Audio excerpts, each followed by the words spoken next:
every time that someone makes a video on studio mistakes, they always say some kind of nonsense, like you should always high pass filter your mix, or never mix on headphones, or some similar arbitrary bullshit. And I don't care about any of that. In this video, I'm going to be talking about objective, real stuff, career-ruining errors with actual consequences. So let's start with perhaps the most catastrophic item on the amateur's shopping list, the expensive ergonomic chair. The sort of thing that people buy once they've convinced themselves that they're now taking their craft more seriously, allowing them to make their long hours in the studio more comfortable and productive. Wrong. Bad. I could point out the obvious, that sitting in a chair all day is going to take years of your lifespan, but people don't really care about dying later. You just want to get a decent snare sound now. But here's the thing, there's a growing body of medical research which says that sitting in a chair all day will not only slowly kill your cardiovascular system, it will also mess up your hearing in the near term. So we're not talking about a heart attack in 30 years, we're talking about your hearing being degraded right now, getting you worse mixes right now. And this study found that cardiovascular health markers correlated with hearing sensitivity. But before all of you comment section statisticians turn up telling me that correlation doesn't imply causation, it was an interventional trial. They measured the hearing quality of people before and then the same people after 2 months of exercise, and their hearing objectively improved. So if you're glued to your expensive chair, your hearing is getting worse and you're sabotaging your own mixes while simultaneously accelerating your own demise. And it's not just one study, here's another study saying the same thing. And another study, and another study. It's also a well-known fact that concentration drops over time, and so slogging it out in one long session literally just gets you worse results. Next up, being dehydrated also makes your hearing worse. So there's some pretty significant problems, but you should be happy to hear that there's one single pro solution to all of them, which is easy to implement: the Pomodoro timer. Don't use your phone, because you'll just start scrolling every time the alarm goes off. You need to buy a standalone hardware timer which has a 30-minute interval on it as a preset. Like this one, you don't have to buy this one. This is not an ad for this specific timer. There's a million of them on Amazon. Just get any one. Probably avoid one which has an annoying flashy light or mechanical ticking sound. Just get any timer. And the way that it works is every time you sit down at your desk, you activate 30 minutes. And when the alarm goes off, you get up and you go and get a glass of water. And you do either 10 push-ups or 10 chair dips. Or if you're not able to do push-ups or chair dips, you do some star jumps or whatever exercise you are capable of doing. And if you fail to do this, you demonstrate with your choice that you're a loser. And if you actually follow my simple program, not only will you potentially have more accurate hearing, better concentration, and ultimately better mixes, you'll also potentially have better health and maybe even improve your physique whilst you're at it. And I guarantee you that this advice will sort the winners from the losers in the comments. So once you've nailed this system of 30 minutes, exercise, water, bathroom, continue, your studio chair becomes way less important, because you're allowed to have a nice chair, but I've made most of my money sitting on random rickety wooden chairs because it just doesn't matter. What is much more important, like a million times more important, is how you interact with your computer, because that is the tool which you're using all day in the studio. So this means, for the most part, your mouse and keyboard. And where I'm a professional, and I'm assuming you are too, or at least you want to be, the keyboard is the single most important link between you and your computer. Professionals don't click around on the screen, clicking through menus and clicking on buttons like an elderly woman using Windows XP. No. Pro users use key bindings and have a keyboard-driven workflow. And if you don't, that's a pretty big red flag, because the keyboard is the primary means through which a power user interfaces with their computer. And yet, it's potentially one of the least healthy things in your studio. This is my keyboard, the Kinesis Advantage 360, and you might be thinking it looks more like something that's fallen out of a spaceship. Well, perhaps that's why the original version of the keyboard was actually used in the film Men in Black. Tommy Lee Jones air types on the keyboard in the background in one scene, and you can notice them if you look carefully dotted about on some other desks. That was the original old school version released in 1992. And anyone who knows Lex Friedman might also be interested to know that he uses the same keyboard.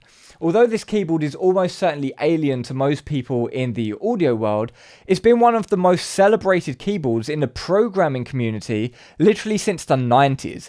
Check out Google's humble headquarters back in 1998. There's literally Kinesis keyboards everywhere. Yeah, computer skill, of course.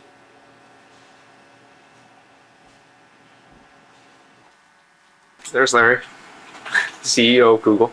Why? Well, have you ever noticed that if you hold your arms out straight in front of you in a natural position like this, your hands are something like 50 or maybe even 60 centimeters apart? But when you type on a traditional keyboard, the home keys are just centimeters apart. So if I put my finger straight like this, you can see the angle that causes on my wrist. Instead of being straight like this, there's an angle on my wrist here, and that's called ulnar deviation, and that's responsible for serious repetitive strain injuries and carpal tunnel injuries. And it sounds all theoretical until you actually get it yourself, and then it's very real indeed. And I've had multiple instances of carpal tunnel and repetitive strain issue in my wrists flare up over the years. Contrary to my haters who claim that I generate all of my plugins with Jeopardy prompts, I actually do a lot of typing, a lot of coding, and so that can really place strain on the carpal tunnel region and get really horrible RSI in the wrist. So this is something you really notice when you use a keyboard a lot like I do. Have you also ever noticed that when we have our hands in a relaxed, normal, natural position, let's say you're walking or even you're running, your hands are going to be like this kind of thing. You're not going to like run like this. No one runs like that. That's weird. Who does that? Your hands naturally kind of are in this position at kind of like a 45-degree angle or maybe even more upright like that. They're not like that. That's unnatural, but we're forced to be like that typing on the keyboard with our palms facing down on a traditional keyboard, which is weird. It puts our hands into what is called pronation, and that's unhealthy. There's another weird thing about the angles, and let's pretend this is a traditional keyboard. Have you noticed that some have got these little flip out feet there that you can like have it so it's tilted further towards you?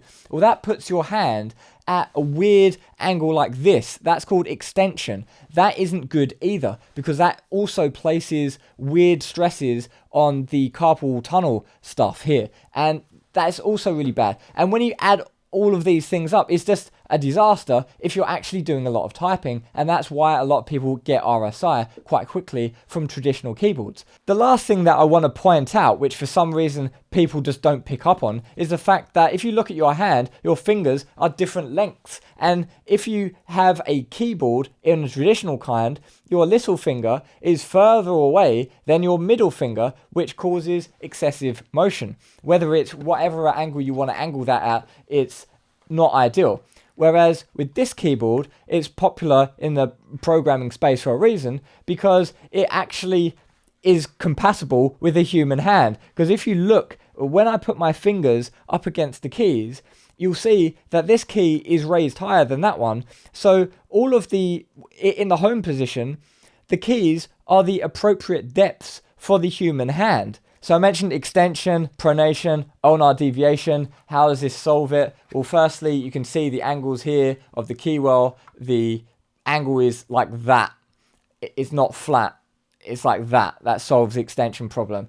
The pronation is solved with tenting. So instead of being flat, you can raise it up like that. I normally have it on the highest setting, and sometimes I even add to it with magnets as well. And it really easily gets you to like that 45-degree angle rather than having your hand flat like that. It just feels way better, and until we've used one, you don't know what I mean. And finally, in terms of that ulnar deviation, that weird angle that you've got with your hands there is solved because it's a split keyboard and you just have it a bit further out. So the recommended setting is something like there, but sometimes like I lay back and have it like a meter apart, and it's super comfortable doing that. And you can put it at whatever angle that you want. Once you've spent some proper time on this keyboard, going back to a traditional kind just feels horrible. And you might be thinking, well, if this keyboard is so great, then why haven't I seen this before on the market? Why aren't most keyboards like this? Why is everyone just familiar with the classic keyboards and that's all everyone uses and that's the only things that you see in the shop? Well, that is because normies don't buy unfamiliar niche products that they don't know about and that are expensive. The programming community knows about Kinesis keyboards, but the audio community does not. Just like the programming community knows all about Pomodoro intervals, GTD, and basically anything to do with productivity, but the audio community does not.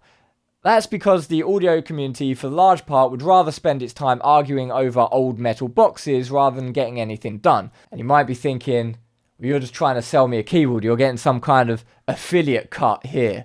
No, I don't even recommend that most people buy this keyboard because most people are too lightweight to handle this keyboard.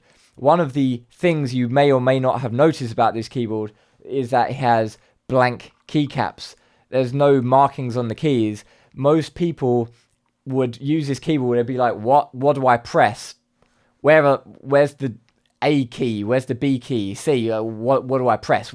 Like most people who type, they type with their index fingers pecking away key by key like this. They're getting like 20 words per minute.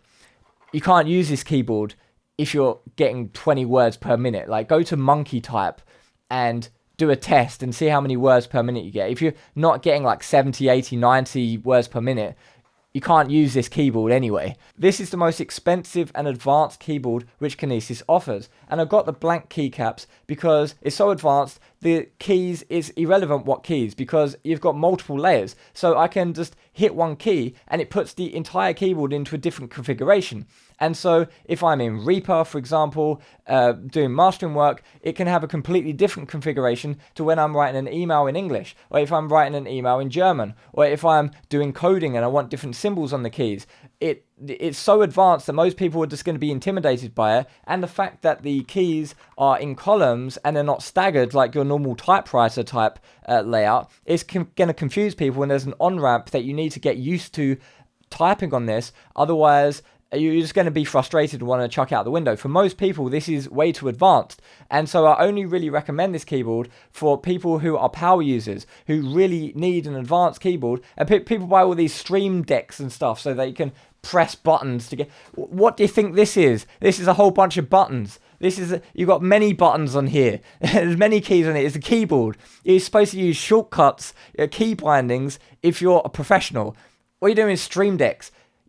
Know how to use your keyboard. This is the most advanced keyboard, the best keyboard in the world, but it's going to just be too much for most people. They're just going to be confused by it, which is why, for most people, the best halfway house, which gets you a lot of the ergonomic benefits of this keyboard, but without going full kind of like extreme and this is quite expensive as well, the M-Wave that Kinesis do. It's way cheaper, it's way more familiar, it's like a normal keyboard, but just with the ergonomic benefits. So for most people who are like, yeah, you're right, like this keyboard, it does actually feel a bit unhealthy, like I've got this weird, the pronation stuff, the extension, the ulnar deviation, and all that you're talking about, yeah, it makes sense, but I don't want to get this because it's a spaceship. Get the M-Wave. It's like that kind of like halfway house. It does all of the ergonomic things, but just less extreme. That is, of course, unless you are a power user, you can touch type, your words per minute is something like 80 plus, then if you're looking for the best keyboard that money can buy, this is it. Otherwise, if you want the split keyboard experience, but you don't want to spend as much, or you think that it's too unfamiliar with the columns, you want a traditional staggered one, Kinesis also make something called the Freestyle, which is it looks pretty cool as well. You're getting a lot of that ergonomic benefits. It does have tenting as well, so you can do the tenting and the split keyboard. Massive, massive, massive upgrade from your standard, like, doing this. Like, massive upgrade, and it's way cheaper. So, just like I said in the Prism Sound Lyra review video, sometimes, if you want nice things, you're going to have to pay a bit of money for it. This is an expensive keyboard. Do you need it? No. I would recommend looking at the M-Wave or the Freestyle keyboard, unless you really want the creme de la creme, and then this is it. But anyway, I've been talking so much about the pronation, and all of these ergonomic things that you need to watch out for. Well, what about when you're using the mouse? The mouse has the exact same problems. So if you've got a trackpad, it's the same thing as the traditional keyboard, that your palm is always facing down when you're using it. It's always like that, which is unhealthy. Your hand is in pronation.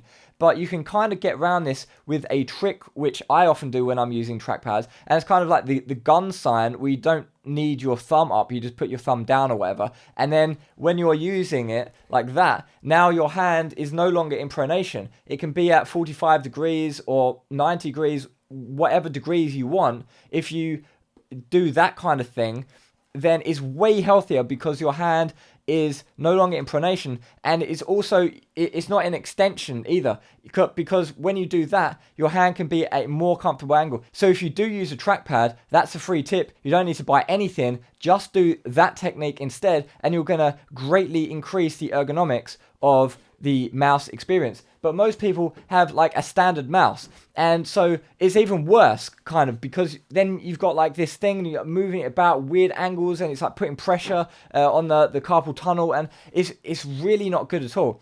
The solution, if you want to use a standard kind of mouse, is to have a vertical mouse. This is the mouse that I use. This is the Logitech MX Vertical, and you can see that when I put my hand on it, the position is way more natural. And it's so vastly better from having one that's like that. Like the expensive Apple mouse, horrible. I have got the Apple mouse, I've got the Apple trackpad, horrible. Expensive, but they're horrible. This is so much better. This is expensive as well, and to be honest, I'm not really convinced that it needs to be as expensive as it is. These buttons, these extra buttons, don't do anything on Mac. I guess you have to install the software that they want you. I'm not going to install software to use a mouse. And yeah, it's a decent mouse. Maybe it's a bit overpriced. It's pretty good. A lot of people give it good reviews. There's other people who make vertical mice. Kinesis also make vertical mice, but I've never used one, so I can't comment. But this is the main one that everyone rants and raves about. So I got this, and I've been using it, I don't know, for a year or something, and it's alright. But just go out and buy a vertical mouse. At the end of the day, mouse and keyboard, even if you spend hundreds and hundreds of euros on a mouse and keyboard, well, you're using your computer all day. These are the things that you're using. These are your most important tools, essentially, in the modern age. It's like, if you were to buy a mixing console back in the day, that would be your most important tool. And that cost thousands and thousands, if not hundreds of thousands of dollars. And like, people were like, oh, $100 for a mouse or whatever, it's too expensive. What? You're using it all day. Oh, $500 for a keyboard, it's too expensive. This is the primary input device for your entire productivity of everything that you do. What? And you spend 4,000 euros on an audio interface, and you can't spend a couple £100 on a keyboard.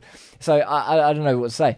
Once you have a Pomodoro timer, you take regular breaks, you drink enough water, you move your body, you have a decent keyboard and a vertical mouse, then I'll let you know the answer to the question, should you always high pass filter your mix?